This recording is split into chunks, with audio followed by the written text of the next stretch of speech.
insightful, provocative, honest to a fault. You better find your safe space. The Nick Johnson Show is about to begin.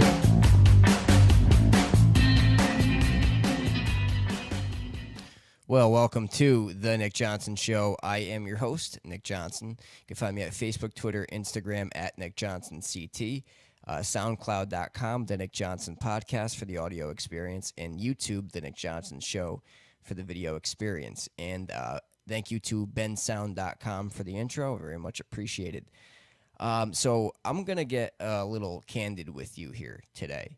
I'm coming to you later in the week than I had hoped, but there's a lot of plumbing going on in the world, and it's not going to fix itself. And as much as I want the podcast to come first, in all honesty, right now, it just can't. And the reason that is because I'm hoping to buy a house this year. It's something I've felt was long overdue. And although I do have some obligations that may interfere with that this year, I'm doing my best to work around that with the situation at hand. And in my search for buying a house and trying to figure everything out, I've really considered where I actually want to live. And I mean that even outside of Connecticut. Looking in Connecticut is a very depressing and disappointing kind of thing. And so I really gave that some consideration. And maybe a lot of you are really going through that same experience at this time too. And what I found, it's a never-ending battle of what town or city has affordable houses, right? Affordable houses for sale compared to how affordable the property taxes are. And the term that you see when you look for property taxes, you see mill rate. And I'm sure you've all come across that. And what that means, I guess it means 1 mil is equal to $1 for every $1,000 in property value assessment. So that's how they gauge that. So oftentimes when I'm looking on Zillow or Realtor.com, I'm finding an extremely affordable house in, say, for example, West Haven. But the property taxes are $6,000 a year. So when I'm considering the cost of a house, I'm generally thinking over a 30-year mortgage. And so even if the difference in the cost of one house is like another $10,000, sometimes it really doesn't affect the cost of the mortgage that much. But when you're looking at property taxes that are paid annually, even $1,200, just for a simple number, $1,200 a year, which, mind you, you'll never find. You'll never find that property tax rate in Connecticut. But even so, if you did, you're looking at adding an extra $100 a month to your mortgage. But let's get back to realistic numbers here. When you're looking at a difference of about $2,900, $3,000 a year in Shelton, Connecticut, versus $6,000 a year in West Haven, which sometimes you're looking at different district taxes in a place like West Haven too. You're talking about an additional $250 added to your mortgage payment in Shelton, compared to an additional $500 a month added to your mortgage in West Haven. So let's put this in perspective using the old faithful Zillow mortgage calculator.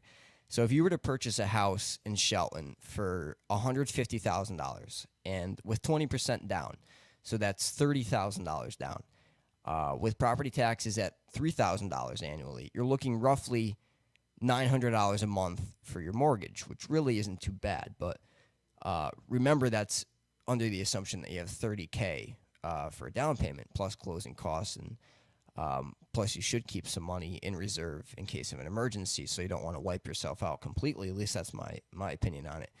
But now let's buy that same house in West Haven for $150,000 with 20% down. It's $30K. With $6,000 annually for taxes, your mortgage is roughly $1,200.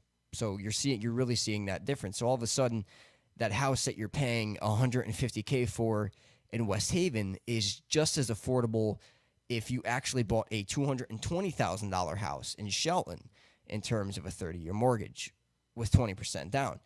But then at that rate for that more expensive house in Shelton, you're looking at $44,000 down for 20%. But you're seeing what I'm saying. So that mortgage payment will go $70,000 further in terms of the purchase price of a house in Shelton than it will in West Haven. So logically, it makes sense to buy a less expensive house in a low tax area in order to find your optimal price point. But therein lies the obvious issue. The supply is low because why would you want to move out of your affordable house in your affordable town to a less desirable, more expensive area? So demand is high and the market moves accordingly, and it moves quickly in these areas. So if you're looking the way I'm looking, you need to be ready to move fast. There's no hesitation involved because when something comes on the market, you have to be able to jump on it. Most importantly, you need to seriously pay attention to the taxes you're paying for the more affordable house in whichever city you're looking, because it really does drastically impact your monthly expenses, especially in a place like West Haven where they have district taxes, like I had mentioned. So it changes for each district. So you're looking at one street and a house on one street, and it might be different than the taxes because in a different area on a different street because the districts are different. So there's always these little nuances that we have to pay attention to in this time when you're looking for a house. And another thing to remember, as if you wanted one other thing to remember, the mill rate, the tax rate, the property tax rate on your house, that also applies obviously to your motor vehicle.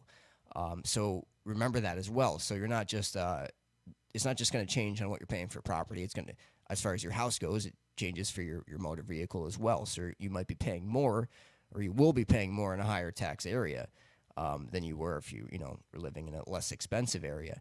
And in addition to that, car insurance costs, right? That's always the things that I'm considering that are going to change. So it's not just one additional payment. It's how do the other payments change, which leads me to a very obvious point. Connecticut is fucking expensive. I already warned you this was going to be a candid podcast because this is just real. But seriously, when you look at the income taxes, the property taxes, the sales taxes we're subjugated to, it's unbelievable that anyone can afford to live in this state. And this goes back to my very first podcast, which I wanted to repost, and I'm not even sure if I should repost because I used an intro song that I'm not licensed to use, something I learned along the way. But maybe I'll just edit it out and repost it for a reference here, because I talked about how absurdly expensive Connecticut is and how we have a serious spending problem. And that was in the beginning of 2016, before our deficit was projected to surpass $2 billion as it is now, according to Derek Thompson of The Atlantic. And this is where I want to hang out for a few minutes. This is where I really want to dig my heels in. And I've seen a few of his articles, Derek Thompson's articles, which I'm not really a fan of. He clearly writes as if he's not from Connecticut when he's writing this article. He hasn't worked in Connecticut, or so it would seem. And but this article was what on earth is wrong with Connecticut? Maybe you saw it floating around. Maybe you took a look at it, which, to be fair, it's actually a pretty balanced article. But I want to touch on a few points here. In this article, he mentions, and I quote, "Despite being the richest state in the country by per capita income, Connecticut's budget is a mess. Its pensions are woefully underfunded. Its deficit is projected to surpass $2 billion, or 12% of its total annual revenue, tax revenue.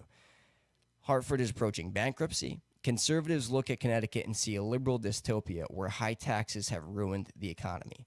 Liberals, on the other hand, see a capitalist horror show where the rich dwell in gilded mansions ensconced in sylvan cul-de-sacs, while nearby towns face rising poverty and bankruptcy. Why is America's richest state floundering?" So he continues to acknowledge that, first, businesses are leaving. Aetna announced that they're leaving. Hartford, GE left last year. So we're losing corporate taxes. That's an obvious. And then he mentions that residents are leaving too, and that the Connecticut population is actually shrinking. And then he goes on to say, and I love this right here, although Connecticut is one of the most reliably blue states in the country, liberals regard it as a microcosm of the national scourge of inequality. And that's 100% true. Connecticut is probably the most reliable democratic and progressive state with a boatload of fiscal problems. And that, of course, they want to blame on the rich. So Thompson does the obvious. And he goes on to say, in the 5 years after the financial crisis, the income of the top 1% in Connecticut grew 17%, while the incomes of everyone else dropped about 2%. But this is where things get interesting. Mr. Thompson also goes on to say, Connecticut's budget shortfall isn't just about tax rates. It's about who is paying the taxes. Here we go. The richest 2% of Connecticut households make more than the bottom 48%, according to state reports. This 2% clusters along the Gold Coast, which refers to Greenwich, New Canaan, that area, and tends to work in finance. Then he follows that with, in a new paragraph, in the last decade, Connecticut's millionaires have accounted for as much as 30% of the state's income tax revenue. So let's pause. Let's stop right here. Connecticut has a population of roughly 3.5 billion. So 2% of the population is 70,000 people. And according to this article, 2% of the population are responsible for 30% of the state's income tax revenue.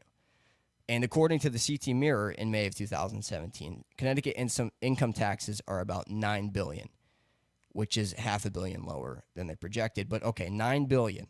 So 30% is $2.7 billion. So 70,000 people are responsible for $2.7 billion of our $9 billion tax revenue. But we're blaming them. They are the problem. Let's tax them more. We need to be careful, because if we tax those 70,000 people out of residency, we might put our state into bankruptcy. And this is how I know that this article from The Atlantic doesn't come from a place of wanting to fix this state. It comes from a place of wanting to write about something that fits into your agenda. It's about selecting, specific issues that you can exploit at the cost of the hardworking residents of the state, like myself, like you, that actually contribute tax dollars to our economy. Derek lives in New York, and maybe he should concentrate on New York if he's looking for a real challenge. So here's the deal. Here's what no one wants to talk about: the obscene amount of spending in the state of Connecticut. We're a population of 3.5 million with annual spending of what is now $36 billion, according to Patch. Did you know that in 2016, Indiana, a state with twice the population of Connecticut, spent nearly the same amount of money as we did? That puts per capita spending in Indiana at about half the rate of Connecticut. From that perspective, Indiana looks a hell of a lot more attractive to move to than Connecticut does. So here are just a few of my recommendations for changes in Connecticut. And I know it's just the beginning. It's just a place to start. I don't think I'm the be-all, end-all solution to our problems, but I think I have sometimes a little bit more of a common sense approach. Maybe that's because I am out working in the field as a tradesman, and I'm actually engaged in working with middle-class, blue-collar people. So I think sometimes I have maybe a good amount to say, a good perspective compared to all the guys that are, in suits as stiff as could be and don't really know what's going on. Maybe they have their ears to the ground, or they think they do, but they're not really involved. So let me start. Cut taxes, cut spending, and balance the damn budget. Start there. Keep investing money into the education system, but cut where you can. Put more money back into the taxpayers' pockets. And here's the good news. According to Business Insider, Connecticut has one of the highest per capita GDP at about $65,000. That means there's already some decent pay out there. There's money moving around, but living expenses are high. So put more money back into the taxpayers' pockets so it could be spent in their communities. And with lower taxes, new and old businesses might have a fighting chance. Wallet Hub released a study this month that ranks Connecticut number 49 in business expenses as a state. That absolutely has to change. Also, stop commercializing every piece of property and leasing to bullshit retail stores. For example, West Haven was looking to launch a $200 million project for high-end shopping malls. Now, I understand the logic is to attract money to the city. I get it. but you aren't providing valuable jobs in your community that truly give back to your constituents. You're providing low-wage, part-time jobs, no benefits. That does not mobilize anyone.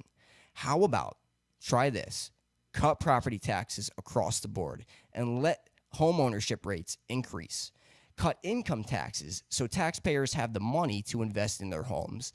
And with low property taxes, they could, without fear, invest and build on their homes because they're not concerned about the assessment value. They're actually excited for the new assessment because they're not going to get murdered in property taxes after it. So then that puts tradesmen like myself to work while increasing property values and increasing return on investments for the homeowners and increasing desirability to move to these cities. Push vocational training and careers. I mean, we're already seeing a shortage in skilled trade workers. And parents and teachers, we need to start promoting the idea of technical high schools and skilled trade careers and stop forcing your kids to go to college under the premise that it's the only requirement to succeed. It's just not the case. They can enter these jobs with no debt and make the wage of a 4-year degree. Then the state, maybe it wouldn't be so suffocated with pompous, overqualified college grads that make use of Connecticut's school systems, but then leave to go get that big tech job down in Texas where it's booming. So do you really think building a coach on Elm Street in West Haven is going to fix the problem? We got to get real here, Connecticut. We really have to look at what's going on. That's all I have for today. You can find me next week at Facebook.com, Nick Johnson CT, or Twitter and Instagram at Nick Johnson CT. YouTube, The Nick Johnson Show for the video experience, and on SoundCloud, The Nick Johnson Podcast for the audio experience. Talk to you soon.